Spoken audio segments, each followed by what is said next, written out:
Recording start हो गई है। चलो देखो, लास्ट कोशिश चैट बॉक्स रन हो जाए, पर उसको होना नहीं है चैट बॉक्स को, ठीक है रहने। ओके देखो, मोनोसैकेराइड्स के इंपॉर्टेंट पॉइंट्स, ऑब्वियसली हमने अभी तक सब कुछ पढ़ लिया है मोनोसैकेराइड्स के रिस्पेक्ट में। यस यस, एपीमर्स पढ़ लिए थे हमने। What are the several epimers of glucose, glucose के एपीमर हमने पढ़ लिए थे। हाँ, कुछ ऐसा कुछ कहा था मैंने मैगी के बारे में। यस, याद रखने के लिए कहा था मैगी, है ना। मैनोज, ये क्या था, एलोज, गैलेक्टोज एंड इडियोज, है ना। ये C2 पे होता है, 3 पे होता है, 4 पे होता है और ये 5 पे होता है।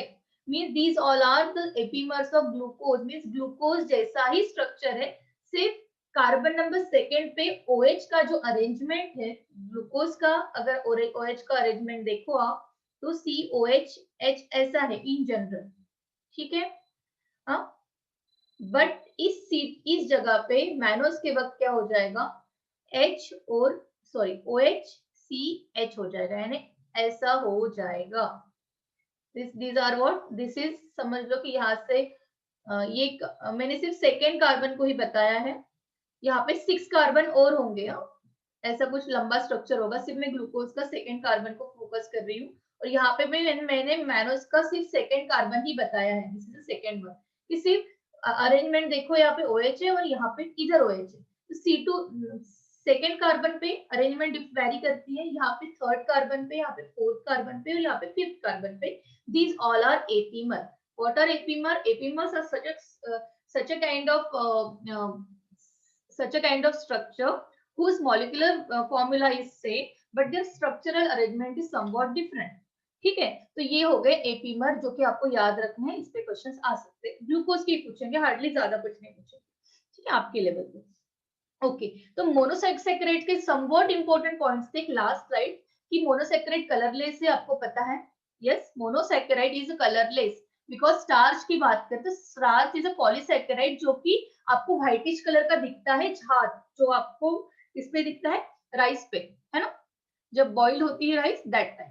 ठीक है, तो ये हम मोनोसैकेराइड की बात कर रहे हैं जो कि क्या है, colourless crystal kind of structure होता है।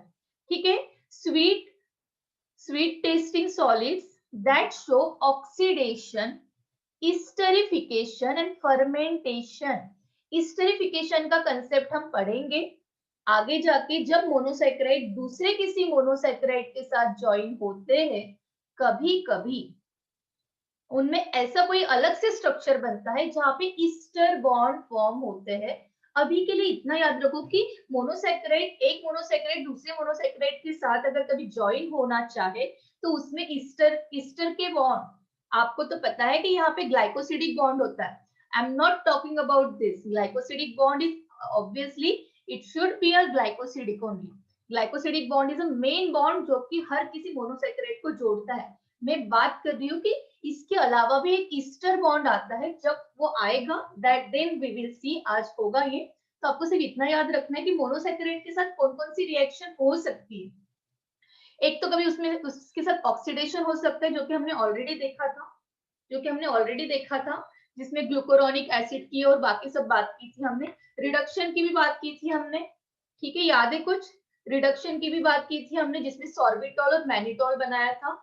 एक बात है फर्मेंटेशन की, आपको पता है क्या कि glucose in the absence of oxygen किसमें कन्वर्ट होता है, एक तो लैक्टिक एसिड में कन्वर्ट हो सकता है, अगर आपने कभी फर्मेंटेशन का कंसेप्ट पढ़ा होगा, ईस्ट फर्मेंटेशन वगैरह, तो और वो इथेनॉल में भी कन्वर्ट हो सकता है, इथिल अल्कोहल। ठीक है, मीन्स अल्कोहल में कन्वर्ट हो सकता है अगर फर्मेंटेशन होता है तो। ठीक है, in the absence of oxygen, oxygen के अब्सेंस में। ठीक है, ऑक्सीडेशन तो हमने ऑलरेडी देख लिया, esterification that we will see, and fermentation we already know that. ठीक है, एक होता है एरोबिक रेस्पिरेशन, एक होता है anaerobic respiration, that is also called as fermentation. तो अगर मोनोसैकेराइड को in the absence of oxygen अगर कोई ट्रीटमेंट हुई तो उसको हम कहते हैं फर्मेंटेशन। तो मैं इन जनरल कह रही हूँ कि अगर बाय चांस ऐसा कोई क्वेश्चन आ जाए कि what are the several reactions involve in monosaccharide we can say involved in changing the form of monosaccharides, monosaccharide का फॉर्म जब चेंज होता है तो कौन कौन सी रिएक्शंस हो सकती है कि मोनोसेक्राइड के साथ कौन कौन सी रिएक्शन टेक्स प्लेस। तो वन इज ऑक्सीडेशन भी हो सकता है, एस्टरिफिकेशन भी हो सकता है, फर्मेंटेशन भी हो सकता है। ठीक है, याद रखना है तीनों ना। रिडक्शन भी हो सकता है, that is also you have to include. ठीक है, due to asymmetric carbon that exist in different isomeric forms, these can rotate the plane polarized light, hence are dextrorotatory and levorotatory. Wait, this is one concept जिसको हमें थोड़ा सा 5 minute देके पढ़ना है, सिर्फ थोड़ा सा, डोंट वरी। एक आखिरी कंसेप्ट, बाकी सब मगअप वाला किस्सा है आज। ठीक है, सी ये जो आपका ग्लूकोज होता है, यस ऐसा ही कुछ होता है। अगर मैं लीनियर में बात करूं, this is CHO, COH, H, C, OH, H, C, HOH, CHOH, ऐसा कोई स्ट्रक्चर होता है आपका ग्लूकोज का। यू नो दैट कि अगर मैं एनोमेरिक कार्बन की बात करूं, यू नो दैट कि अगर अल्डोज शुगर है, इफ द शुगर इज अल्डोज, तो एनोमेरिक कार्बन क्या रहेगा, दैट इज C1, राइट, ये वाला सी, वेट, दिस वन। ठीक है, अब this anomeric carbon have potential कि ये एनोमेरिक कार्बन क्या हो सकता है, रोटेट हो सकता है। ठीक है, म्यूटा रोटेशन दिखा सकता है।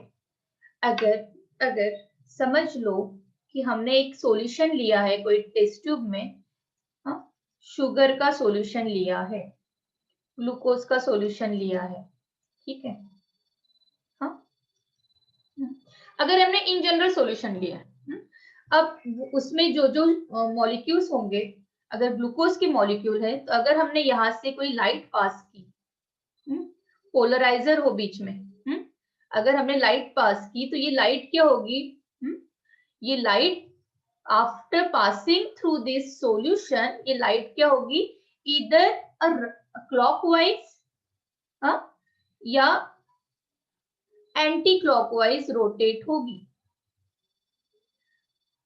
इसको ऐसे ना याद रखते हो आप, ऐसे याद रखो, डेक्स्ट्रो रोटेटरी या लीवो रोटेटरी होगी।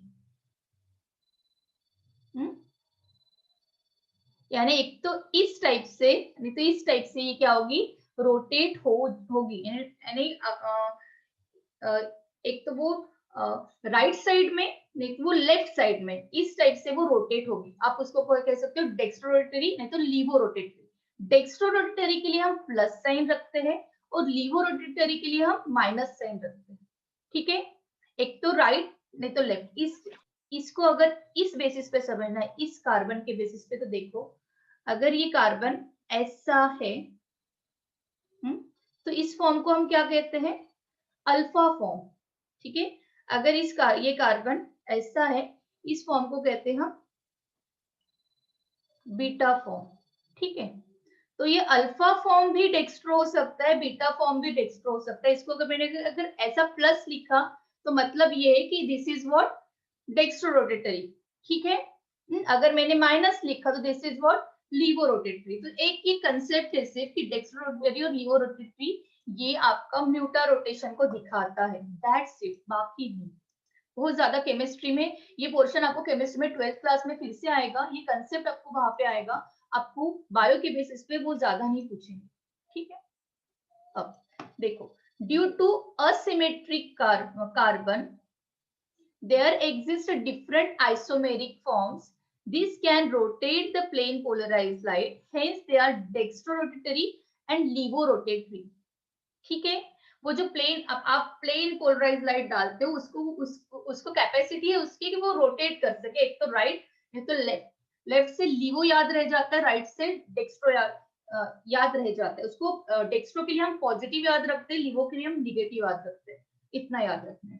ठीक है, अब जो फ्रुक्टोज होता है या गैलेक्टोज होता है, ये इंपॉर्टेंट कॉन्स्टिट्यूएंट्स होते हैं ग्लाइकोलिपिड और ग्लाइकोप्रोटीन जब बनता है उसमें हमने मैनोस का उस दिन पढ़ा था, मैंने क्या बताया था आपको, जो ग्लाइकोक्साइलेशन प्रोसेस होती है एंडोप्लाज्मिक रेटिकुलम में, जहां पे जो भी आपका प्रोटीन है वो किसी सब्सटेंस के साथ में शुगर के साथ जाके बाइंड होता है और उसको कहते हैं ग्लाइकोप्रोटीन। हाँ, तो जी शुगर है, what exactly this kind of sugar is, क्या वो एक ही शुगर है, क्या सिर्फ मैनोज ही है, क्या नहीं, एक मैनोज के समझ लो 9 यूनिट होंगे, उसके बाद फ्रुक्टोज के 4 यूनिट होंगे, उसके बाद गैलेक्टोज के 2-3 यूनिट होंगे। ठीक है, ऐसा एक कॉम्बिनेशन है, this kind of combination is there. अब पॉलीसेकेराइड का एक कॉम्बिनेशन है, तो मुझे ये कहना है कि फ्रुक्टोज और गैलेक्टोज का रोल मैनोज का रोल जैसे है ना ग्लाइकोक्साइलेशन, उसमें भी आता है, बट उस ग्लाइकोक्साइलेशन प्रोसेस में सी 9 मैनोज लिखे हैं मैंने, 9 मैनोज मीन्स सबसे ज्यादा जो अमाउंट होता है वो मैनोज का होता है, याद रखना। ठीक, अगर आपको कहे कि out of this 3 fructose galactose mannose कौन सबसे ज्यादा होता है ग्लाइकोक्साइलेशन प्रोसेस में, your answer should be mannose. But mannose के साथ साथ बाकी भी होते हैं, फ्रुक्टोज होता है, गैलेक्टोज इज आल्सो देयर। ठीक है, अब देखो फ्रुक्टोज को फ्रूट शुगर कहते हैं, नाम से ही छी याद this is a fruit sugar. कितनी पोत फ्रूट शुगर, किसका माइक ऑन है, ऑफ करें। It is sweetest among the natural sugar, जो हमारे जो फ्रूट्स होते हैं उसमें फ्रुक्टोज पाया जाता है। इट डजंट मीन कि उसमें ग्लूकोज नहीं होता, सभी फ्रूट्स में फ्रुक्टोज होता है, बट जो फ्रूट्स बहुत ज्यादा मीठे होते हैं उनमें ग्लूकोज का भी कॉन्सेंट्रेशन होता है। ठीक है, जैसे कि हमारा हो गया मैंगो, उसमें बहुत ज्यादा ग्लूकोज का कॉन्सेंट्रेशन रहेगा। ठीक है, लीची, उसमें भी ग्लूकोज का कॉन्सेंट्रेशन रहेगा, but fructose is a very common fruit sugar, जो कि होती है। ठीक है, जो कि होती है। अब glucose is also called as sugar of body.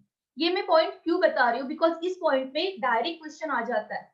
Fructose is what, it's a malt sugar, it's a blood sugar, और it's a fruit sugar, it's a fruit sugar. ठीक है, glucose is what, glucose is a blood sugar. हमारे body में हम कहते हैं कि diabetes हो गया तो basically in our blood glucose glucose का कॉन्सेंट्रेशन हमारे ब्लड में बढ़ जाता है, दैट्स व्हाई ग्लूकोज को हम शुगर ऑफ अवर बॉडी कहते हैं, शुगर ऑफ बॉडी। ठीक है, ब्लड शुगर। ठीक है, नॉर्मल शुगर का कॉन्सेंट्रेशन कितना, normal level of blood sugar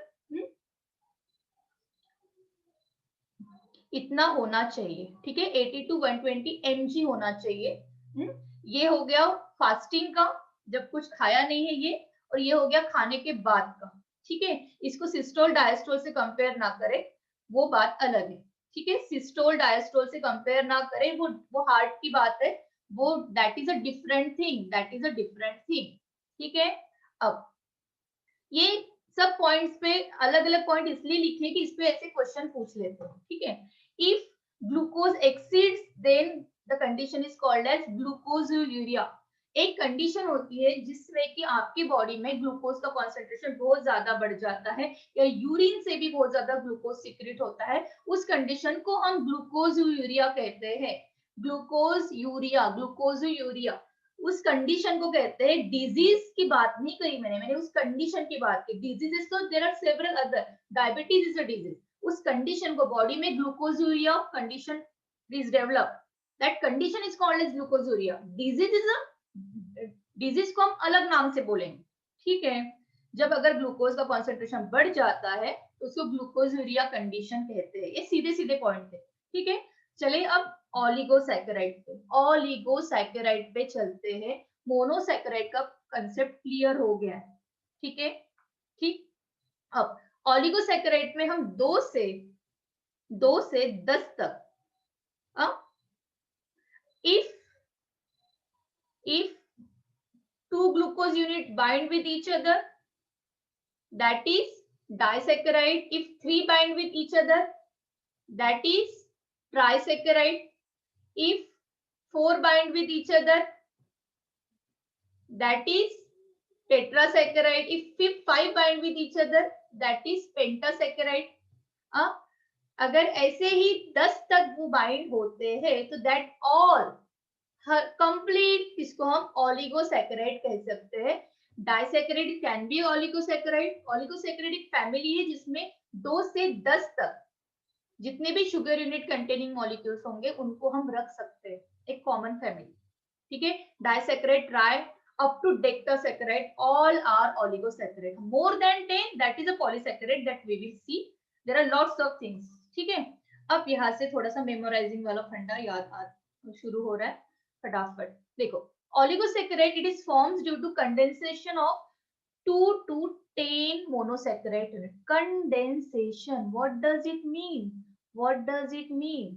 ऐसा भी कभी कभी हो जाता है, क्वेश्चन पूछ लेते हैं कि how in what reaction is takes place at the formation at the time of formation of oligosaccharide. अगर oligosaccharide बन रहे हैं तो कौन सी रिएक्शन हो रही है?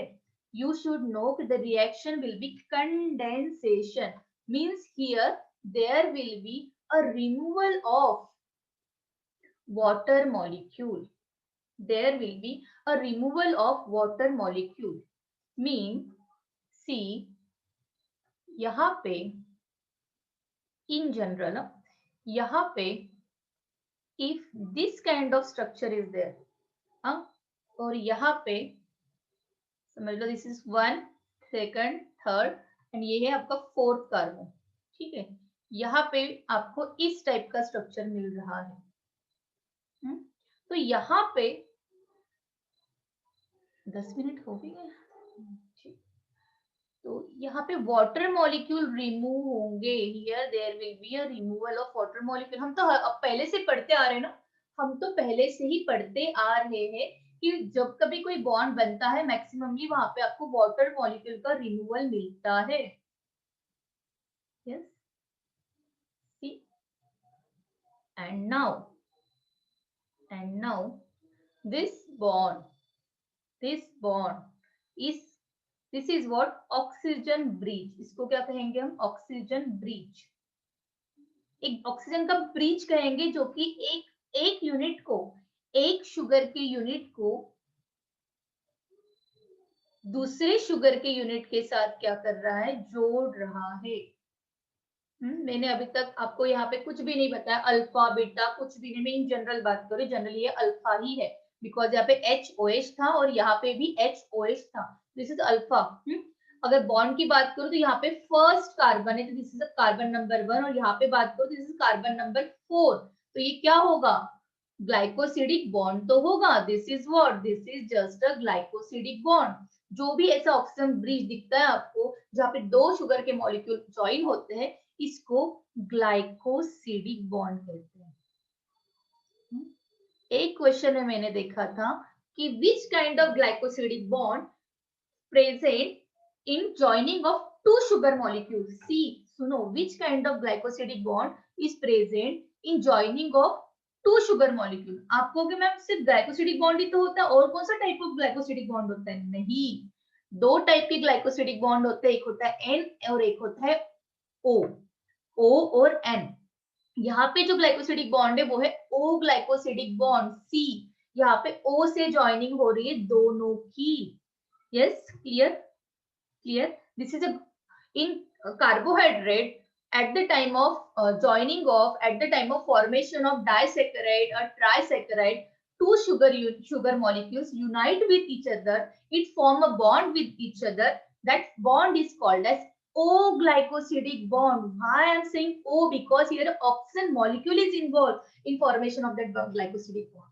Right. फिर आपको कि मैम N glycosidic bond कब होता है? N glycosidic bond मैम कब होता है? तो C, अगर आपने अभी पढ़ा हो तो होगा, मुझे पता है आपने DNA का स्ट्रक्चर पढ़ा होगा, जरूर पढ़ा होगा। यस, थोड़ा सा ध्यान देंगे। ये जो है ये कंसेप्ट है, ठीक है। CH2OP phosphate, this is the 5th number of carbon, this is 4th, this is 3, this is 2। मैंने ये जो स्ट्रक्चर बनाया है यहाँ पे मैंने एक O मॉलिक्यूल रिमूव कर दिया, मीन्स ये DNA का स्ट्रक्चर बना रही हूँ मैं RNA भी बना सकती हूँ, कोई प्रॉब्लम नहीं। यहाँ पे कार्बन नंबर 1 और ये जो कार्बन नंबर 1 होता है this is what? This is a ribose, this is sugar ना। और शुगर जब ज्वाइन होती है, शुगर जब ज्वाइन होती है तो ग्लाइकोसिडिक बॉन्ड फॉर्म करती है ना। ऐसे कुछ नहीं, शुगर ज्वाइन होती है तो ग्लाइकोसिडिक बॉन्ड फॉर्म करती है ऑब्वियसली, बट कौन से टाइप का ग्लाइकोसिडिक बॉन्ड फॉर्म करती है दैट यू शुड नो। सी यहाँ here here here what happen कि यहाँ पे कार्बन जो होता है वो यहाँ पे किसके साथ एक मिनट, इस टाइप से इस टाइप से वो नाइट्रोजन के साथ, यू नो ना, this is what, this is adenine, याद आ रहा हो तो। डीएनए का स्ट्रक्चर अगर आप किसी को पता नहीं है तो इतना याद रखो, यहाँ पे नाइट्रोजन बेस आपके अटैच होता है, इतना ही याद रखो। नाइट्रोजन बेस मीन्स यहाँ पे कोई ना कोई नाइट्रोजन आएगा, और जब कोई शुगर किसी नाइट्रोजन के साथ बॉन्ड बनाती है तो इसको भी तो हम ग्लाइकोसिडिक बॉन्ड कहते हैं, याद रखना बच्चों, इसको भी तो हम ग्लाइकोसिडिक बॉन्ड कहते हैं। But which kind of glycosidic bond it is N glycosidic bond, याद रहेगा, this is N glycosidic bond. जो शुगर को शुगर से ज्वाइन करता है there at that time glycosidic bond is there, but if I am talking more specific तो मैं क्या कहूंगी, वहां पे ओ ग्लाइकोसिडिक बॉन्ड होता है, याद रखोगे, बिकॉज यहाँ पे ओ ब्रिज बनता है जब ग्लूकोज को ग्लूकोज से ज्वाइन करना है, ठीक है, ठीक है। बट हर बार ग्लूकोज से ज्वाइन होगा क्या, नहीं, कभी कभी ग्लूकोज किसी नाइट्रोजन बेस के साथ भी ज्वाइन हो सकता है, for example adenine, guanine, cytosine, thymine, these all are also what, these all are nitrogen base, जो कि डीएनए में हम पढ़ेंगे, अभी नहीं। अभी अगर आपको कुछ नहीं पता होगा डीएनए के बारे में तो इतना याद रखो कि एक नाइट्रोजन बेस होता है, जो राइबोज शुगर होती है, सॉरी यहाँ पे डीएनए की बात की तो यहाँ पे डीऑक्सी राइबोज होगा, जो डीऑक्सी राइबोज या राइबोज शुगर, डीएनए में डीऑक्सी राइबोज, आरएनए में राइबोज, कोई भी शुगर, शुगर तो है ना, शुगर अगर किसी नाइट्रोजन बेस कंटेनिंग मॉलिक्यूल के साथ अटैच होती है तो यहाँ पे भी ग्लाइकोसिडिक बॉन्ड ही कहेंगे, but the name of that glycosidic bond should be N glycosidic bond, याद रखना, इस पे क्वेश्चन दिखा मुझे उस दिन, ठीक है। अब ठीक, इतना हो गया। अब मुझे बताना इतना था आपको कि यहाँ पे मैंने फालतू में इसको, यहाँ पे जो वाटर मॉलिक्यूल रिमूव हो रहे हैं, यहाँ पे वाटर मॉलिक्यूल रिमूव होने के बाद this is what, this is carbon number 4,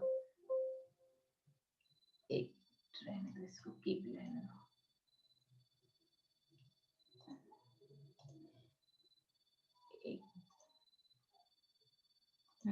वो वाला कंसेप्ट हो गया, एन ग्लाइकोसिडिक और ओ ग्लाइकोसिडिक। ये जो वाटर मॉलिक्यूल रिमूव होते हैं तो यहाँ पे जो ब्रिज बनता है दिस इज ऑक्सीजन ब्रिज, इस बॉन्ड को हम ग्लाइकोसिडिक बॉन्ड कहते हैं, और इस रिएक्शन को हम क्या कहते हैं, see, this reaction is called as condensation reaction, जिसमें कि वाटर मॉलिक्यूल का रिमूवल हो रहा है। अगर मैं बात करूं यहाँ पे किस टाइप का ग्लाइकोसिडिक बॉन्ड है, तो देखो जरा, यहाँ पे कार्बन नंबर 1 है और यहाँ पे कार्बन नंबर 4 है, और हर कोई जो भी ये मॉलिक्यूल है, ये वाला, ये HOH में है, और यहाँ पे भी ये HOH में ही है, तो we can say that this is what alpha, this is what alpha ही होगा ना, HOH होगा तो अल्फा ही होगा, OHH होगा तो क्या होगा, बीटा होगा, पर यहाँ पे भी HOH है, फर्स्ट नंबर कार्बन पे भी, और इस नंबर के कार्बन पे भी HOH है, सी, तो यहाँ पे क्या होगा, अल्फा, अल्फा ही होगा बिकॉज HOH है, 1 क्योंकि कार्बन नंबर 1 है यहाँ पे, इसके बाद 4 क्योंकि यहाँ पे कार्बन नंबर 4 है, और इसको कहेंगे अल्फा 14 ग्लाइकोसिडिक बॉन्ड, क्या कहेंगे, अल्फा 14 ग्लाइकोसिडिक बॉन्ड, ठीक है। और HOH होने की वजह से ये क्या है, प्लस साइन हम लिख सकते हैं, पर आपको जनरली बहुत ही रेयर केसेस में ऐसा कुछ प्लस माइनस के साइन के साथ पूछा जाएगा, बहुत ही रेयर, ठीक है।